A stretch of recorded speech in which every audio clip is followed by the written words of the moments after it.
Hey there, I'm Lee Ullman here with some big news from the National Young Farmers Coalition. We're partnering with Heritage Radio Network on a special season of The Farm Report. It's all about what's happening with the Farm Bill and how it impacts farmers and eaters. I am growing diversified vegetables on land that's been in our family for 150 years. And so with the pandemic, gentrification, property values going up, we had to sell the land and we lost it. Join us as we uncover the untold stories behind this massive piece of legislation that shapes how we grow our food, what we eat, and so much more.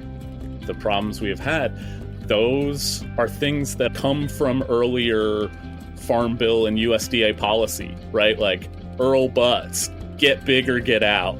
You know, it's my responsibility to know not only what I'm eating, but then like how that all came to be. And realize like, wow, like this piece of legislation, all this money, like it's technically something that I support as a taxpayer. While Congress debates the next Farm Bill, this is not just an invitation to listen. It's a call to action. Be part of the conversation. Subscribe to the Farm Report on Heritage Radio Network, wherever you listen to podcasts. This episode is brought to you by Danone North America, the world's largest B Corp, committed to doing all kinds of better for people and the planet. Learn more at DanoneAwayFromHome.com. This week on Meat and Three, we have stories about food in large quantities.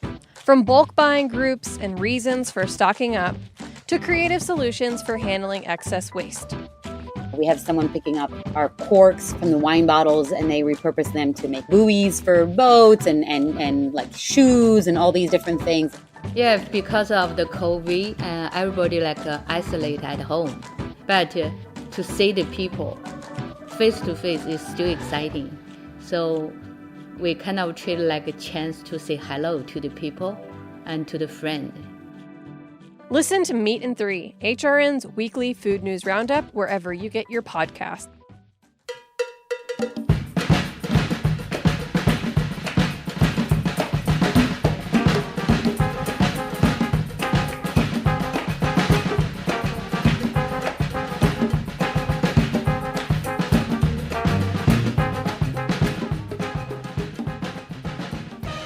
Well, hello. Welcome to All in the Industry on Heritage Radio Network. I'm your host, Sherry Bayer, and it is Wednesday, October 14th, 2020. This is the 268th episode of this series, which is dedicated to behind-the-scenes talent in the hospitality industry. Today, my guests are two top restaurateurs who have collaborated on a new organization focusing on restaurant safety, and I will introduce them fully in a moment. First, as I do in every show, I will start out with my PR tip, and then later we will have my speed round game, industry news discussion, solo dining experience, and the final question. As the founder of Bayer Public Relations, I'm going to tip the show off with my PR tip of the week. So today's tip is to put safety first. Whether we're talking about our personal well-being or that of others, we should always prioritize our health and care. It's essential in life to feel safe and be safe in our everyday activities, as without it, we simply can't enjoy life and be productive. So let's take out the worrying and focus on what matters most, healthy lives. It's a non-negotiable. That's my tip today. Now, I'm very excited to have my two guests joining me today. They are first, Carlos Suarez, founder of Casa Nella, a New York City hospitality company that operates a collection of French and Italian restaurants in Greenwich Village, including Rosemary's, Bobo, Claudette, and Rowi's. And my second guest is Yann de Rochefort, founder and CEO of Boqueria, a lively Spanish tapas bar and restaurant with 7 locations across New York City, Washington, D.C., and Chicago. Together, Carlos and Yann co-founded Safe Eats, a nonprofit organization between New York City restaurant owners and health and safety experts at 0 Hour Health, whose mission is to support restaurants to keep their staff and guests safe. So hello, Carlos and Yann, welcome to the show. Hi, Sherry. Nice to be here. Thanks, Sherry. Thanks for having us. Thanks for joining me. I'm excited to chat with you. I think this new organization you guys have teamed up on is really awesome and important. And I want to hear all about the details of it. But before we get to that, I always start out with my guests a bit on their background and how you got into the industry. So, Carlos, you want to start us out a little bit with what got you to become a restaurateur? Sure. Well, it starts, I think, with my parents' passion for food. Definitely fostered a love of food in me at an early age, and went to university in Philadelphia, studied finance, and like many of my colleagues, went into a career in finance. Unlike many of my colleagues, my career was very short-lived. I was pretty miserable with that career track, and decided to pursue this passion for food, and decided to take a job with a really large restaurant group here in the city at the time called Be Our Guest, and just started at $10 an hour answering the phones, and worked my way up in the company over a period of a few years, before deciding to leave and attempt to open my own restaurant. So, not a traditional route into this industry, but it's been very rewarding. Yeah, and what was your first restaurant, and what year was that? So that's going back to 2007. That was Bobo Restaurant, which is still open. Great. Yes, and I remember meeting you at Bobo many years ago too. Indeed. Yeah. Great space, beautiful place. So, Yann, what about you? What brought you into the hospitality industry? I think that there was nothing in my background that really predestined me to work in the restaurant industry, or certainly to own restaurants. What started as a side project when I was working in marketing to open a bar with a few friends soon morphed into a much larger project than I even understood at the time. I started a side project and I got caught up in it. And I got caught up in it so much that I ended up doing the one thing that they advise you not to do, which is quit your day job. The bar turned into a restaurant, and the side project turned into a full-time gig. And I haven't really looked back. That was in 2001. Actually, we were still raising money for this restaurant when 9/11 hit, and we opened at the end of that year. It was a restaurant called Suba on the Lower East Side, which lasted about 8 years, and that was an education in the restaurant industry, which led me a few years later to open my first Boqueria in 2006 on 19th Street. Wow, yeah, I remember that opening, and you've gone on now to open multiple locations. It's interesting. Both of you started out with your own places pretty much the same time. With Boqueria and Bobo. And Bobo. We actually have some of some furniture at Bobo was taken from Yann's second location. I think it was called King Cow. Was that the space you took, Yann, down in Soho? Yeah. So we shared a contractor, a very resourceful fellow. Well, Phil Morgan and John Cole were the contractors, and I think they brought some of the old banquettes from King Cow and set them up in the garden at Bobo. That's funny. Wow. Small world. So did you, how did you guys, is that when you met, and how did you, I don't know, have you been we met a few years later, and I can't quite remember how. Do you? I think some mutual friends. You went to Georgetown, and I think I knew one or two people there too. Through my cousin Gwenny, who was, a Georgetown alum. So now you've gone on to open multiple restaurants. Like, what was your day-to-day like, let's say before March and in operations, and then how did things start to change and pivot with not just your restaurants, but with your your activities? I think in my case, my day-to-day life before COVID was very much about, focusing on building the company on growth. We had signed a location in Nashville. We were looking at additional locations in Florida and Virginia, and really, the way that I would characterize it was maximizing the upside. It's like, how high can we go, and how strong a company can this become? And it shifted quite radically, really radically, in the span of a few days to just absolute survival. Carlos and I actually had dinner on the Wednesday of the week that we both shut down, and it felt surreal to know that the storm was coming, to sit in a full dining room, um, that and just trying to figure out how quickly this was going to happen and when. And 2 days later, we were shutting down. So, the first few weeks after that were survival mode, trying to get my bearings on what the world actually looked like at the time, what to expect for the next few months, and how to survive it. And Sherry, I would just share, a very similar story, perhaps on a smaller scale than Jan's, but we were coming off of a record year in 2019. We were heading towards a record Q1, in early March, and all of that came screeching to a halt.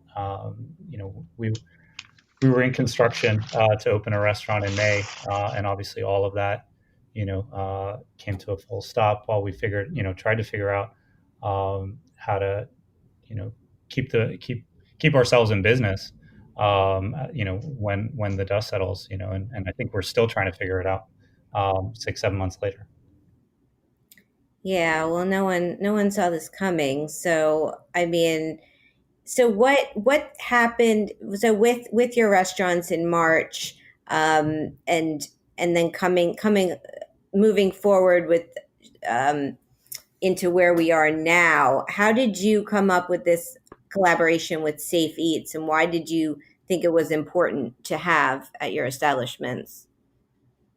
Sure. So if we can rewind back to kind of March, April, both of us had closed our restaurants, out of concern for the safety of our teams, and obviously our guests, wondering, how do we operate restaurants safely in a pandemic?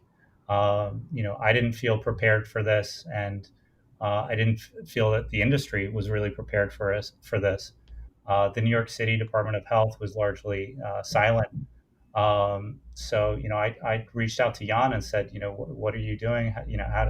How do we navigate through this? And Yann's much smarter than I am. He had already started working. I don't know about that. With a group called 0 Hour Health. If you recall, you guys were already working with 0 Hour Health. You introduced me to Rosalind, the CFO, and I was blown away. These guys had already been testing for COVID at the Super Bowl back on, I think it was January 28th, fateful day.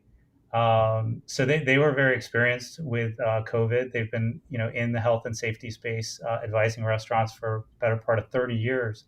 Overseeing 50,000 restaurant locations across the country. So finally, I realized, in 0 Hour Health, here's the health expert that not only I need to advise on operating our restaurant safely, but the industry needs. In lieu of government agencies stepping in, here's a practitioner who can provide a single source of accurate information and guidance. So that really formed the backbone of trying to support our industry through an unprecedented time by kind of partnering with the experts who really knew how to navigate through this.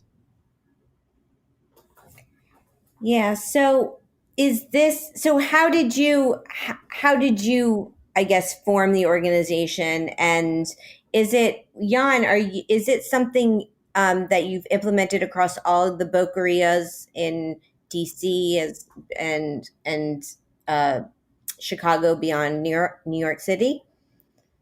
It is. And so, I think this was started quite informally with Zedek, Rosalind from Zedek, ourselves, and a couple of other advisors. We're now in the process of applying for 501c3 status. And the way that it's developed, we wanted to find a way to clarify what was the best way to operate. At the time, there was a tremendous amount of uncertainty. I think that things are a little different today. There's a lot more certainty, both about, well, I wouldn't even call it, I would hesitate to call it certainty, actually, but there's certainly a lot more that we think we know about COVID, about the methods of transmission, and about how to operate safely than there was then. But we wanted to create a standard that was rooted in science and that was at least equal to government mandates, if not stronger. So what are the different guidelines that to be safe eats that you need to have, and how can other restaurants get involved and become safe eats certified? Sure. So, there's some pretty straightforward steps, such as masks, social distancing, and sanitization protocols. I think that we've all been, confident in for many months. We were pleased to see, New York State recently adopt some of, the protocols that we've been championing, which include, staff screening, temperature checks, for both staff and guests, and contact tracing or contact information from guests, to support contact tracing efforts. So there's a lot of overlap there with, city and state requirements here today. Was not the case, several months back. But going forward, what really separates Safe Eats restaurants is that they also have, in addition to all of those protocols, they have direct access 24/7 to health and safety experts through this app, this Zedic app. So should they have questions, there are physicians and nurses at the other end to provide expert advice. And the other distinction of Safe Eats members is that their restaurant managers are all Safe Eats certified, so they have passed a test on COVID and public safety. And in terms of restaurants out there, keen to sign up, I mean, it's as simple as going to the website safeeats.org and signing up. Yeah, as someone who's been in New York City through this pandemic and used to dine out all the time, and started dining out again, or doing takeout when it was available. I decided I've had several experiences. Actually, on my last show, I said something like I'd been out to eat like 7 or 8 times, and I realized that's like this month, because I decided to start my own little chart, because I was just observing what was happening at restaurants, whether the menu was at a QR code or a printout menu, or they did a temperature check, or they had a bag for your face mask. And I don't know, I just started my own little chart, and I realized I've been out about 30 times, and I've been to Rowie's. I went early in June, and then this weekend I was at Rosemary's. And it's really, I mean, the service has been so wonderful, and the protocol, and I felt very safe and welcomed. And I'm due to go to Boqueria, but I guess I'm wondering, like, some of these things that I'm seeing, whether I went in to use the bathroom at Loring Place and my temperature was checked, and it's just, I've found my experiences across the board have varied with every restaurant, and I know Loring Place is a part of Safe Eats. So is that something that's on like the guidelines to do? And is there like a whole list of these protocols for each restaurant that they need to adhere to? We certainly have a list of, we call it the Safe Eats Pledge, and each of our members has posted the pledge, publicly in their dining rooms. So both, staff members and guests alike can see the various steps that the rest, that the owner ultimately has pledged to follow through on. But specifically, what are you asking in terms of a particular protocol that you're not sure about, or? No, I mean, I was just wondering, just in general, I mean, you're saying there is a list on the website and the protocols, and I was just giving a little bit of my experience with it too. Being that it's been interesting to observe and see how restaurants are, I guess, taking the safety a bit more seriously than others. And Sure. I think it's super important. And I guess also wondering, like, feedback you've received from customers, if that's something that you're getting, and helping you in the decisions you're making with the service. Well, both our staff and guests have, from the very start, have commented on how the safety protocols give them a much improved sense of confidence, in their safety, whether it's going to work or coming to dinner. So we felt very positive, and encouraged about the steps that we've taken from the beginning. Yep. Yeah. Well, I think it's wonderful. I think it's really important that you've put this together. And I wanted to ask you my question from my last guests on episode 267. I had on Darren and Greg Bresnitz of Snacky Tunes, which is their show on Heritage Radio. And they also have a new book out, Snacky Tunes, Music is the Main Ingredient, Chefs and Their Music.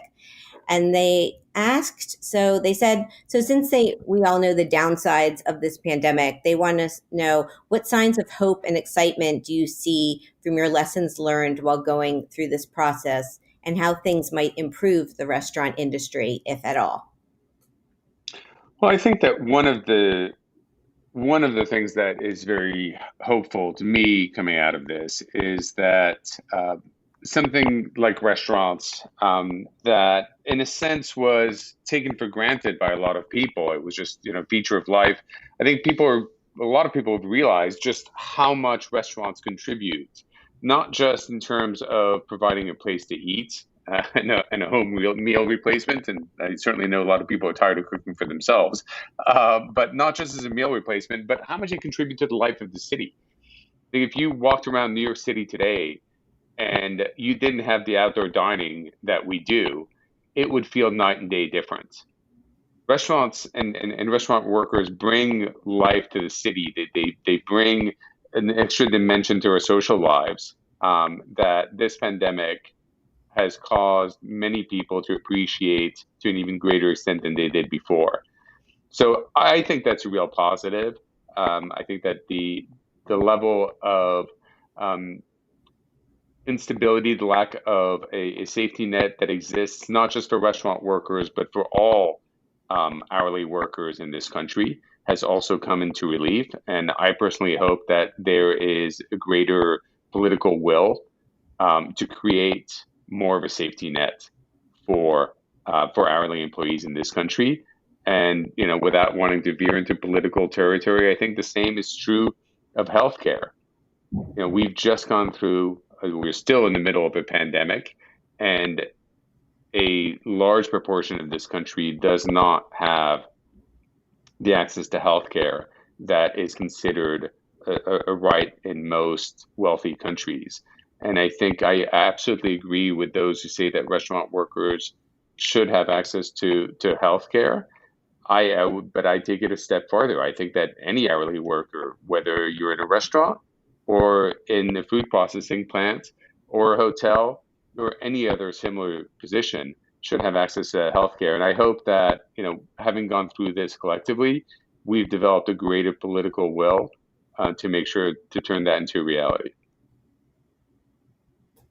Yeah, that's great. Did you have anything to add to that, Carlos?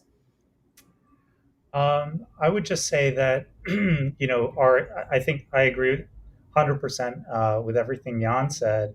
And I would simply add that the independent restaurant community, perhaps its great strength is our independence, and the pandemic has obviously brought many of us together, and I think that could be very powerful going forward. So I'm hopeful that we remain as connected as we've become as we had go forward.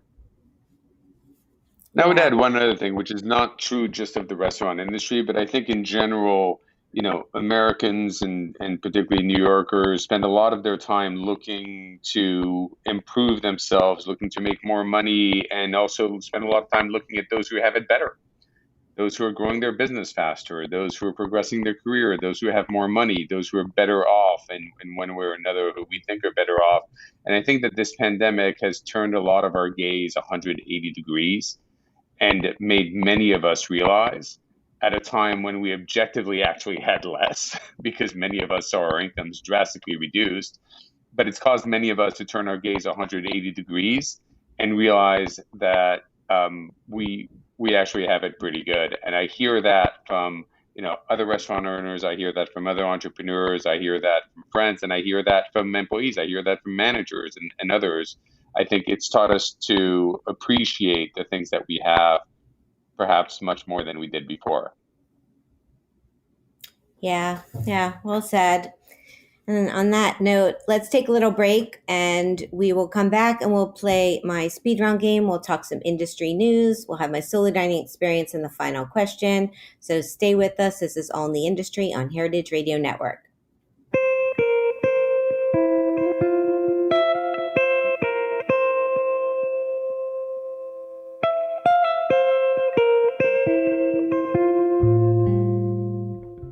Every time your customers eat and drink, they vote for the world they want to live in. And as the world's largest B Corp, Danone North America helps people vote for a better world, with all kinds of better dairy, coffee, and plant-based products, sourced and produced transparently. Danone North America has the brands people know and love, like International Delight, Oikos, Silk, So Delicious Dairy Free, Horizon Organic, and Stoke Cold Brew Coffee. But Danone North America represents more than just in-demand brands and better for your business products. They bring their B Corp certification to life in ways that protect the environment and communities by utilizing 100% renewable electricity sources to produce their products at their manufacturing facilities, committing $6 million to programs that restore the soil's ability to capture and sequester carbon, helping to restore more than 7.8 billion gallons to freshwater ecosystems through their water partnerships over the past decade, and committing to 100% reusable, recyclable, and compostable packaging by 2025. Learn how you can choose better at DanoneAwayFromHome.com.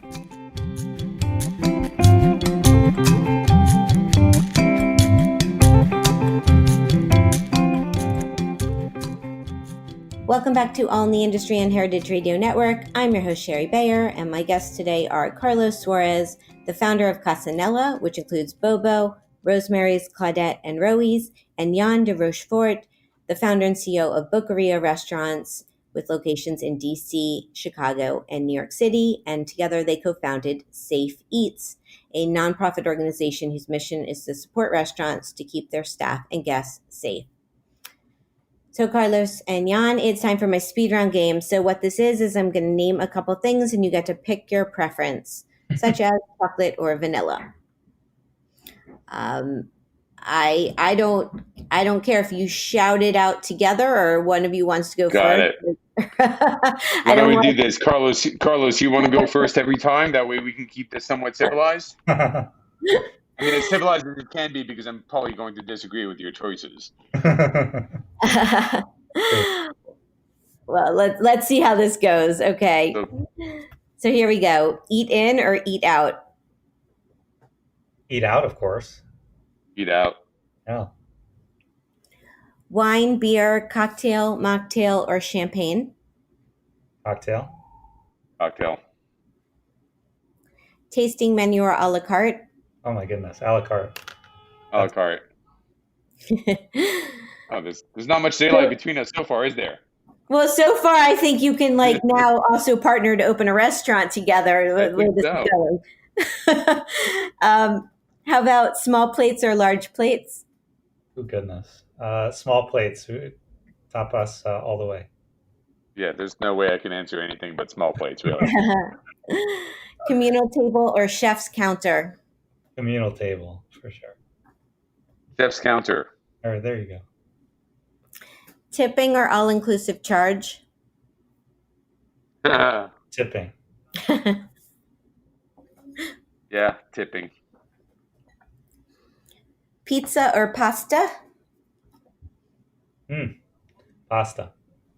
Pizza. Red, white, or rosé sangria? I think you even have more than those choices too. Red, I guess. What do you say, Yann? I'd say rosé. Rosé, fabulous. Margin's better. Okay. My last two are cheese plate or dessert. Cheese plate. Oh, dessert. Absolutely. You're wrong. I'm That's just wrong. just not French. And Manhattan or Brooklyn? Really? No, just kidding. I'll be living in Brooklyn in probably 6 months' time, but I'll say Manhattan right now. I'm going to go with Manhattan, too. Manhattan is much revolved, but I'm going to stand up for it. All right. Well, cool. That's the game. That was fun. It was interesting. Interesting to hear. Yes, very similar, at least in the beginning. Mm-hmm. So for industry news, I thought we could talk a bit about this COVID-19 recovery charge. There was an article from the New York City Hospitality Alliance, which actually I know is partnered with you guys as well. And they had a piece, COVID-19 recovery charge into effect on 10/16. On September 16th, the City Council passed legislation that will allow restaurants and bars to charge a COVID-19 recovery charge. And there was also a piece when this first came out in the New York Times talking about this. So as restaurateurs, who better to talk about this is this subject. So what's your take on this? Will you be implementing recovery charges at your restaurants? We do not plan to right now. And the reason we don't is that I think this could become a very contentious issue with guests precisely because it is discretionary, and in the sense that restaurants have the option of whether to charge it or not to. I think that guests could easily claim that this feels sneaky, that it is not transparent, that it's imposed at the end of a meal, and that if we needed to make more money to cover our PPE or other COVID-related expenses, we could raise our prices. So as of right now, we do not plan on imposing it. What about you, Carlos? Yeah, I'll just add, I don't see any prize for being first here. Definitely gonna wait and see how the public reacts to this. I agree with Jan. It's potentially a volatile issue. Certainly very appreciative of the city council of taking action to support the industry. It's fantastic. Obviously, wish that it was mandated. That all restaurants had to apply the charge. That would remove, this kind of game situation where some restaurants will, some won't. But c'est la vie. Let's see how the public respond, and we'll go from there. Yeah, it is interesting. I mean, that it's not mandatory. And also, I mean, from what I've read, it seems some people think, well, maybe like 10% seems like a very large percentage, maybe 3 to 4%. It seems extreme. And that, I think, maybe the undoing of it. We'll see.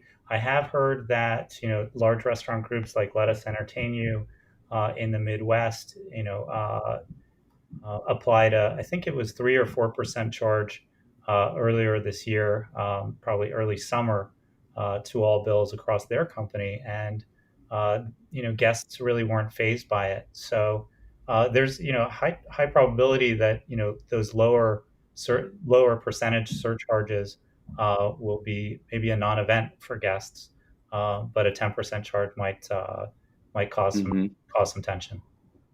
That's a good point. How much was the charge that Let Us Entertain You imposed?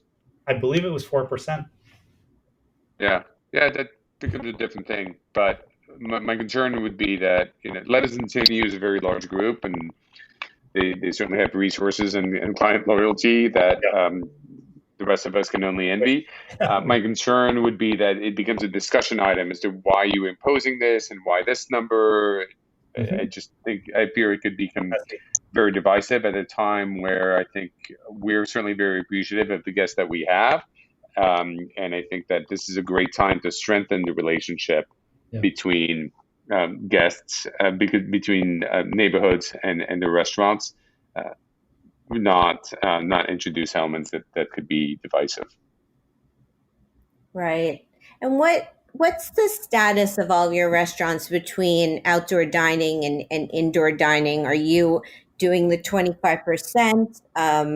Are you planning to get great heaters outside and try to make it, or bubbles outside to make it through the winter?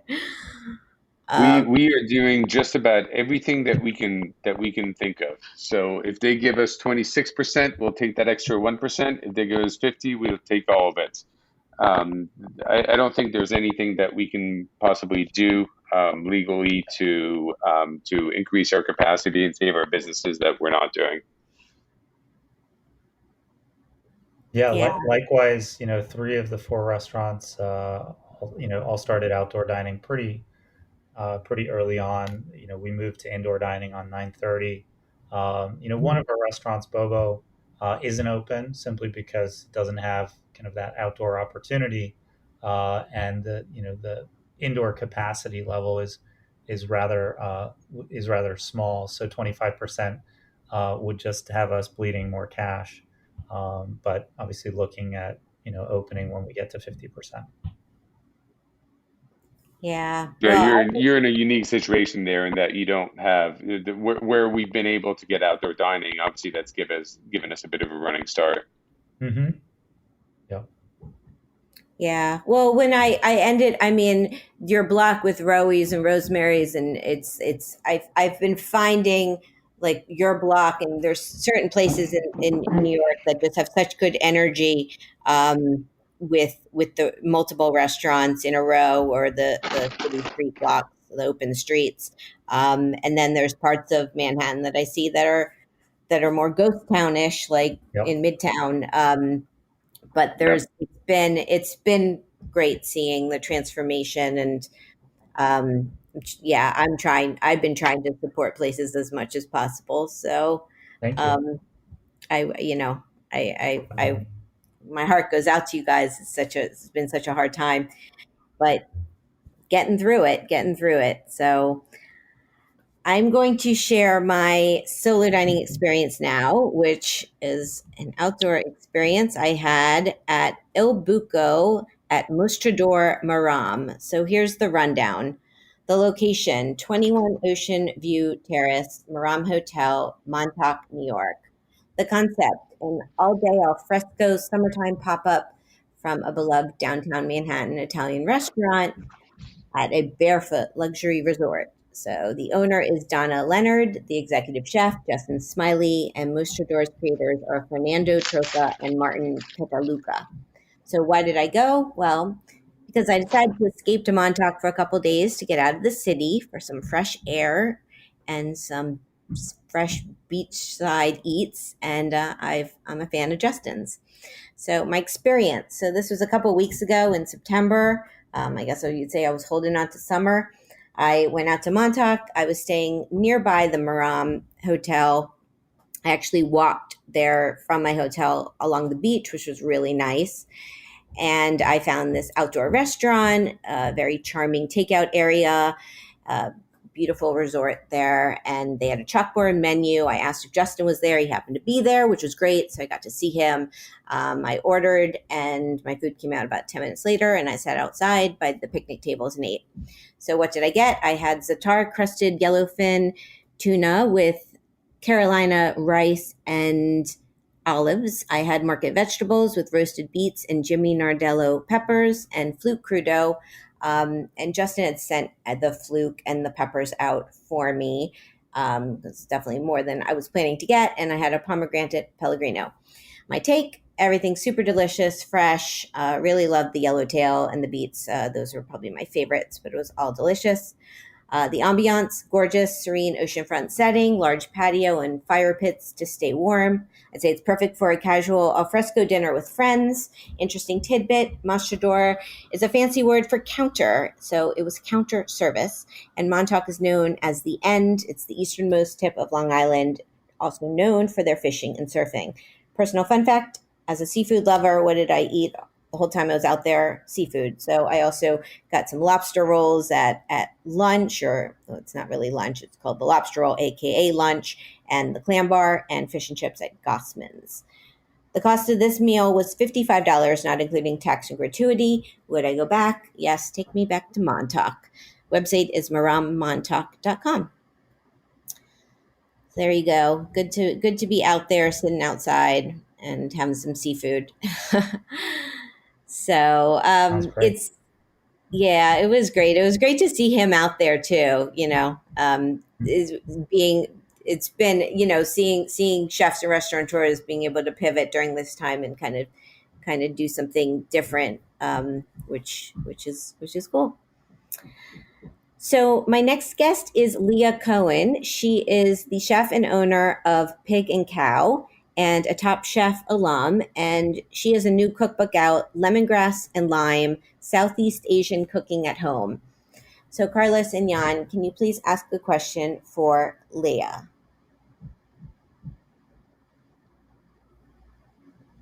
Well, I had a question. Sorry. Go for it. I've been cooking quite a bit of pad thai at home, being stuck upstate, and I would love, I look forward to her book to see if there's a pad thai recipe in there. I'd love to see how she kind of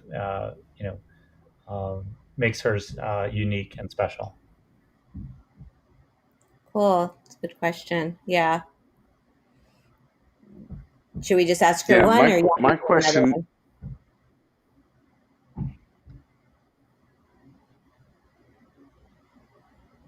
So my question would be, what's your comfort food? What's your sort of guilty pleasure comfort food? We know this is a tough industry. We get home tired. So when you're tired and you want something to sort of cheer you up, what is that? Great question. I will find out the answer, and that's the show. I greatly appreciate you guys coming on, and I wish you the best. I'm a big fan of both of you and your restaurant groups, and I wish you much continued success in getting through this unprecedented time. Thank you so much, Sherry. Fantastic. Thanks for having us. Thank you. See you soon out dining, hopefully. Indeed.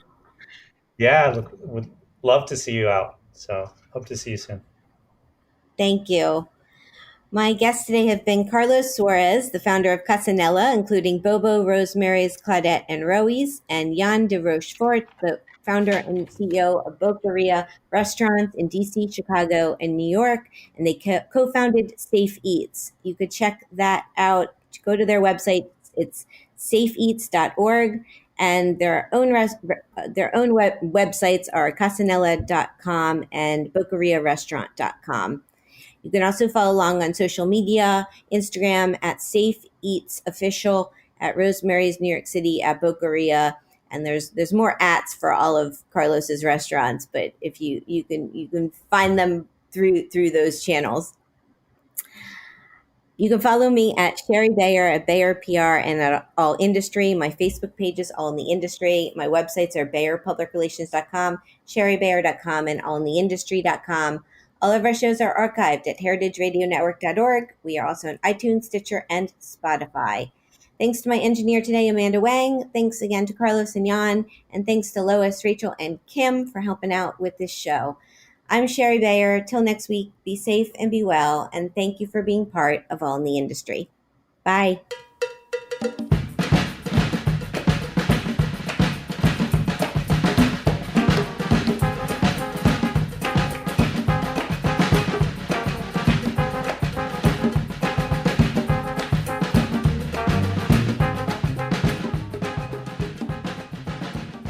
All in the Industry is powered by Simplecast. I'm Sherry Bayer, and you're listening to Heritage Radio Network, a member-supported podcast network broadcasting over 35 weekly shows live from Bushwick, Brooklyn. This year, HRN is celebrating 10 years of food radio.